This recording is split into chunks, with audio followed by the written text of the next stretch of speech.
உலகத் தமிழ் நெஞ்சங்களுக்கும் தமிழ் ஆர்வலர்களுக்கும் யாவருக்கும் அமிர்த தமிழுடன் வணக்கம். இக்காணொலியில் நாம் காணவிருப்பது கலிங்கத்து பரணி. இயற்றியவர் கவி சக்கரவர்த்தி செயங்கொண்டார். கலிங்கத்து பரணியிலே ஒரு காட்சி. போர்க்களமாகிய பாலை நிலம். அந்த பாலை நிலத்திலே கதிரவன் தன்னுடைய வெப்பக்கதிர்களை பாய்ச்சி கொண்டிருக்கிறான். அதன் காரணமாக பாலை நிலம் வற்றி வறண்டு வெடிப்புகளோடு காணப்படுகின்றன.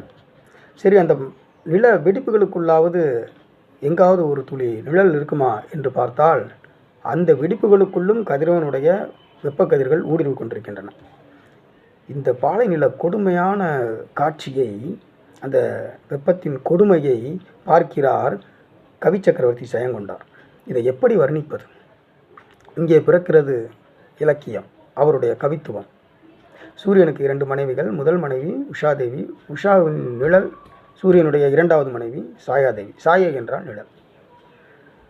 சூரியன் தன்னுடைய ஒளிக்கதிர்களை பாலை நிலத்தில் பாய்ச்சி கொண்டு இல்லாத நிழலை தேடிக்கொண்டிருக்கிறான். தன்னுடைய மனைவி எங்கே சென்றாள், சாயா எங்கே சென்றாள் என்று. எங்குமே நிழல் இல்லை. இறுதியாக அவன் என்ன செய்கிறான்?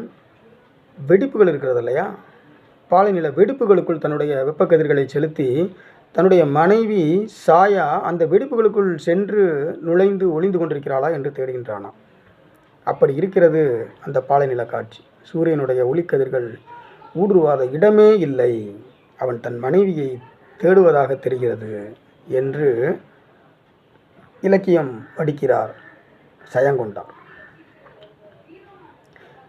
தீய அக்கொடிய கானகத்தரை திறந்த வாய்தொறும் நுழைந்து தன் சாயை புக்க வழி யாதென பருதி தன் கரம் கொடு திளைக்குமே என்று இலக்கியத்தினை வடித்து அந்த பாலை நில காட்சியை நம் கண்முன் நிறுத்துகிறார் கவி சக்கரவர்த்தி செயங்கொண்டார்.